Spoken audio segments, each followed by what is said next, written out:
in learning and M பள்ளியின் கலை விழாவிற்கு வருகை தந்திருக்கும் அனைவருக்கும் வணக்கம். இப்பொழுது இங்கு நடைபெற இருக்கும் தமிழ் நாடகமானது நம்மை சிரிக்க வைப்பதுடன் சிந்திக்க வைப்பதாகவும் இருக்கும். எதிர்காலத்தில் இவ்வுலகை ஆளப்போவது மனிதனா அல்லது எந்திரமா என்று நம்மை சிந்திக்க வைக்கும் அளவிற்கு தொழில்நுட்பமானது வளர்ந்துள்ளது. வருங்காலத்தில் செயற்கை நுண்ணறிவு என்பது இல்லாத துறைகளே இல்லை என்னும் அளவிற்கு தொழில்நுட்பமானது வளர்ந்துள்ளது. இக்காலகட்டத்தில் 10,000 ஆண்டுகளுக்கு முன்பு உருவான மனிதனின் ஆற்றலையும் செயற்கை நுண்ணறிவையும் ஒப்பிட்டு பார்க்கும் பொழுது மாணவர்களின் வளர்ச்சிக்கு பெருந்துணையாக இருப்பது எது என்று இந்நாடகத்தின் வழியாக கண்டுகளித்து சிரித்து மகிழ உங்களை அழைக்கின்றோம். இந்நாடகத்தில் பங்கு பெறுபவர்கள் ஆசிரியர் மற்றும் ரோபோட் இன்ஜினியராக தனுஷ் 8ஆம் வகுப்பு, AI ரோபோட்டாக யுவன் சபரி 9ஆம் வகுப்பு, மாணவிகளாக பெமிகா, சஞ்சிதா, தனுஸ்ரீ, வர்ஷினி 6ஆம் வகுப்பு, வைணவி மற்றும் பிரகதி 5ஆம் வகுப்பு, அம்மாவாக பெமிதா 6ஆம் வகுப்பு, அறிமுகப்படுத்துபவராக நிவஸ்ரீ 8ஆம் வகுப்பு. வணக்கம். காட்சி 1. பங்கு பெறுபவர்கள் ஆசிரியர் மற்றும் மாணவர்கள்.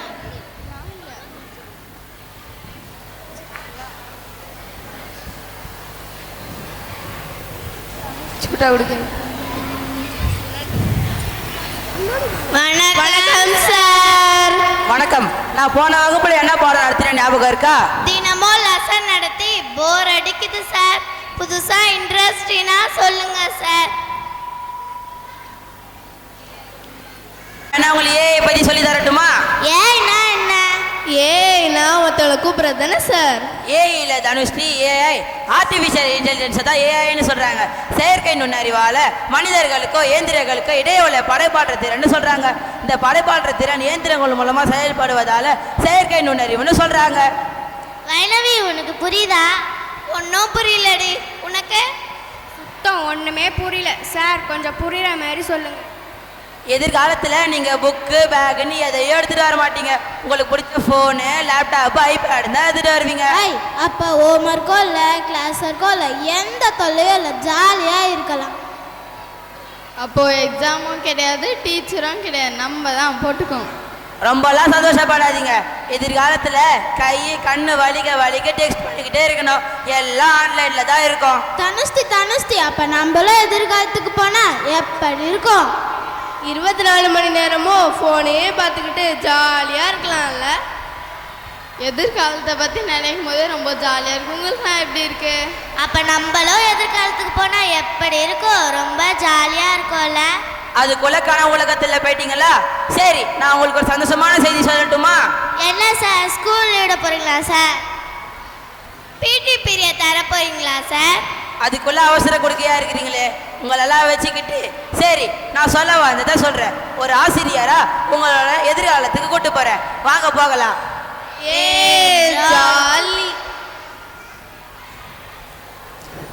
காட்சி 2. பங்கு பெறுபவர்கள் AI ரோபோட் இன்ஜினியர் மற்றும் மாணவர்கள்.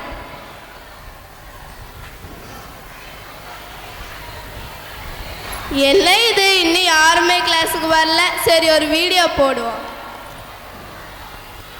Hello guys, welcome to my channel. இது உங்கள் தனுஸ்ரீ. நம்ம ஸ்கூலுக்கு தான் வந்திருக்கோம். வாங்க சுற்றி காமிக்கிறேன். இதுதான் எங்கள் டீச்சர் மெட்டா. இருங்க, சுவிட்ச் ஆன் பண்ணி ஐஸ் சொல்கிறேன்.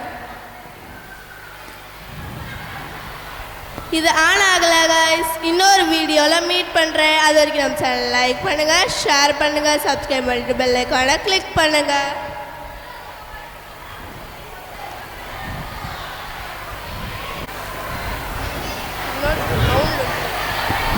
Morning meta.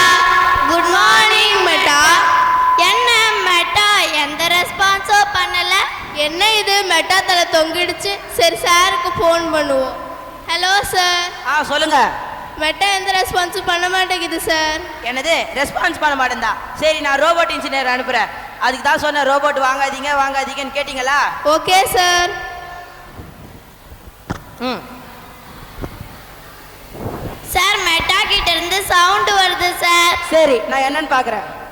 கழுத்தில் 2 போல்டு லூஸாக இருக்குது, சார்ஜ் கம்மியாக இருக்குது, யூபிஎஸ் ஆனில் இருக்கு, இப்போ வேலை செய்யும். Good morning meta. Good morning. நான் தான் உங்கள் வகுப்பாசிரியர். பாடம் நடத்துவதற்கு முன் நான் என்னை பற்றி கூறிவிடுகிறேன்.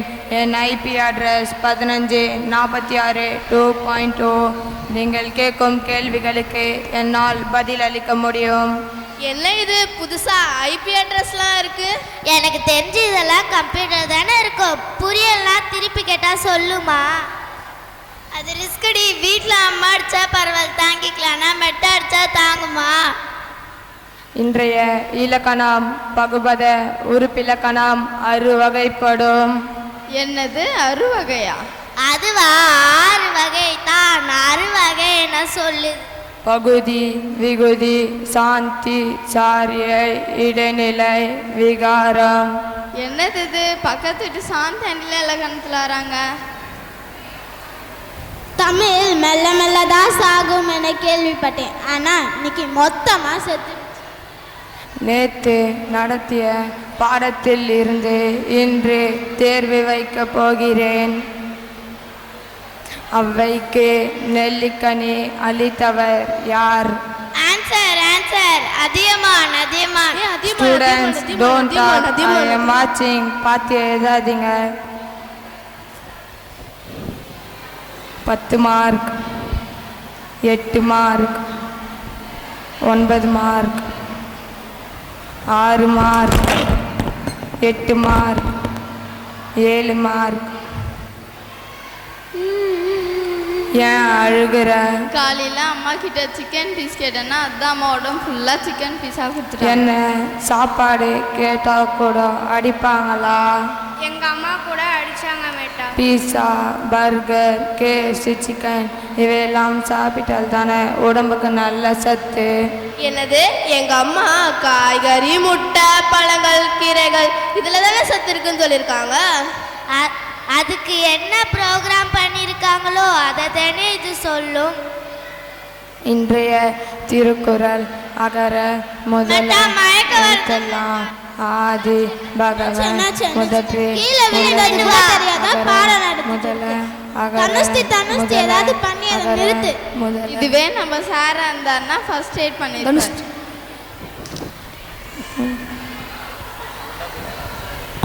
இன்றைய மேக்ஸ் ஃபார்முலா. ஏ புரியல. இல்ல மேத்ஸ் ஃபார்முலா வரையா? பைனரி ஃபார்முலா 1+1 என்ன? 2. தவறான பதில். Binary form 1+1 10. சரியான பதில். சரியான பதில் சொன்னதுக்கே. இன்னும் ஒரு வாரத்தில் போட்டி நடைபெற உள்ளது. என்ன போட்டியா இருக்கும்? Students don't talk. சைலண்டா இருங்க. இது ஓங்கி அடிச்சதுன்னா 110 வெயிட். மெட்டா தண்ணி தாகம் எடுக்குது மெட்டா. தண்ணி குடிக்கலாமா மெட்டா? இது தண்ணீர் குடிக்கும் நேரமில்லை.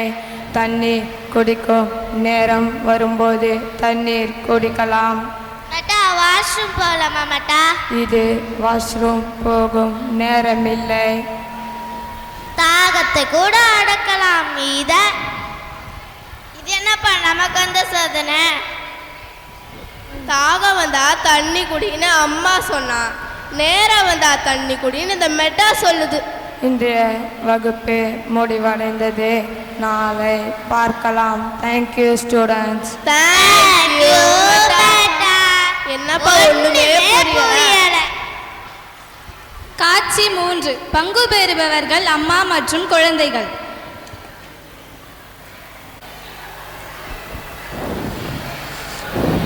அம்மா சாப்பிட்றதுக்கு ஸ்நாக்ஸ் இருந்தா கொடுங்க.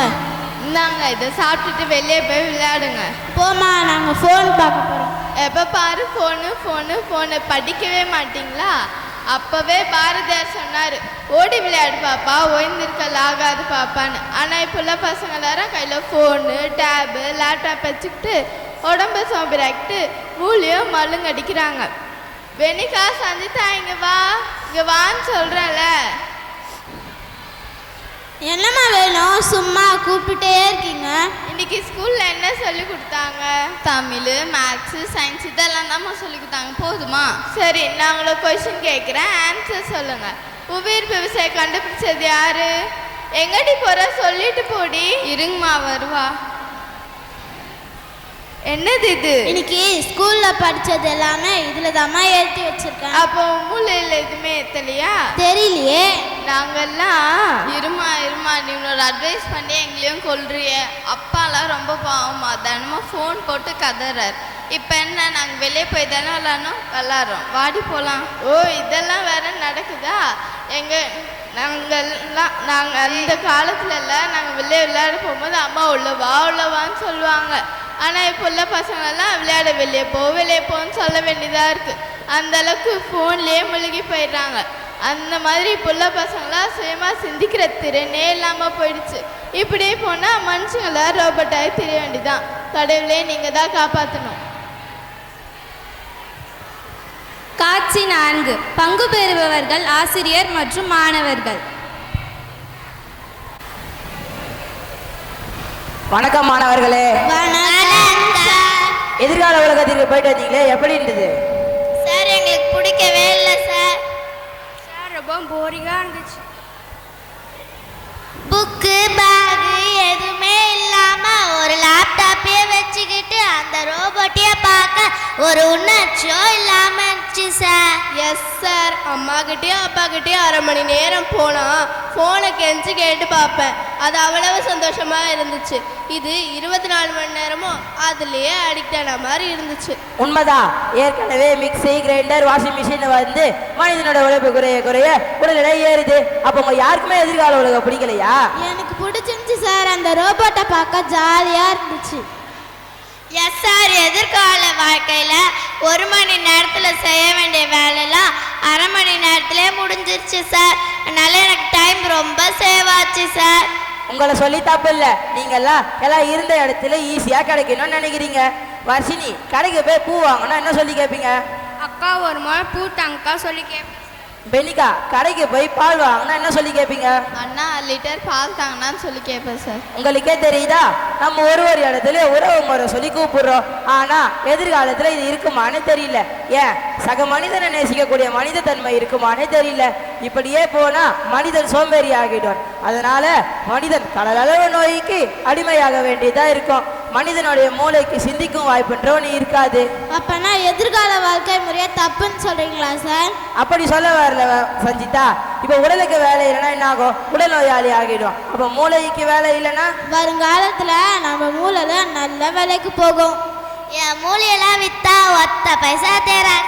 இதெல்லாம் நல்லா கரெக்டா பேசுங்க சார். எனக்கு ஒரு சந்தேகம். அப்ப அறிவியல் வளர்ச்சியை தீங்குன்னு சொல்றீங்களா சார்? அப்படி சொல்ல வரல வைணவி. இப்ப கஷ்டப்பட்டு உழைச்சி சம்பாதிக்கிற மனிதனுக்கு சொகுசான வாழ்க்கையை கொடுத்தது இதே அறிவியல் தான். அதுவே அணு ஆயுதங்களை கொன்று குவிப்பது இதே அறிவியல் தான். சரி, வீட்டுக்கு போனா எல்லாம் போன் பார்ப்பீங்கல்ல, அப்படி அதுல என்ன பார்ப்பீங்க? சார், நான் பொது அறிவியல் நான் பார்ப்பேன் சார். சார், நான் அவெஞ்சர்ஸ் கேம் விளையாடுவேன் சார். சார், நான் உலக செய்தி பார்ப்பேன் சார். சார், நான் வாட்ஸ்அப் பார்ப்பேன் சார். சார், நான் ஃப்ரீ ஃபயர் விளையாடுவேன் சார். சார், நான் புதுசாக மொழிகள். உங்களுக்கே தெரியுதா, இதுல நல்ல விஷயமும் இருக்கு, கெட்ட விஷயமும் இருக்கு. ஆனா நம்ம இதுல நல்ல விஷயத்த மட்டும்தான் எடுத்துக்கணும். உதாரணமா ஃப்ரீ ஃபயர், பப்ஜி விளையாடுறதுனால நம்ம சிந்திக்கும் திறனை குறையுது, கண்ணும் பாதிப்படையுது. தொழில்நுட்பத்தில் முழுவதும் அடிமையாகாம அதை தேவைப்படும் நேரத்தில் மட்டும் பயன்படுத்தும் என்று இப்போ ஒரு உறுதிமொழி எடுப்போமா? எங்க எல்லாம் சேர்ந்து சொல்லுங்க. நாம் அறிவியலை ஆள்வோம், நாம் அறிவியலை ஆள்வோம், நாம் அறிவியலை ஆள்வோம், நாம் அறிவியலை ஆள்வோம். அறிவியல் நம்மை ஆள்வதை தவிர்ப்போம், அறிவியல் நம்மை ஆள்வதை தவிர்ப்போம், அறிவியல் நம்மை ஆள்வதை தவிர்ப்போம், அறிவியல் நம்மை ஆள்வதை தவிர்ப்போம். நன்றி. நன்றி.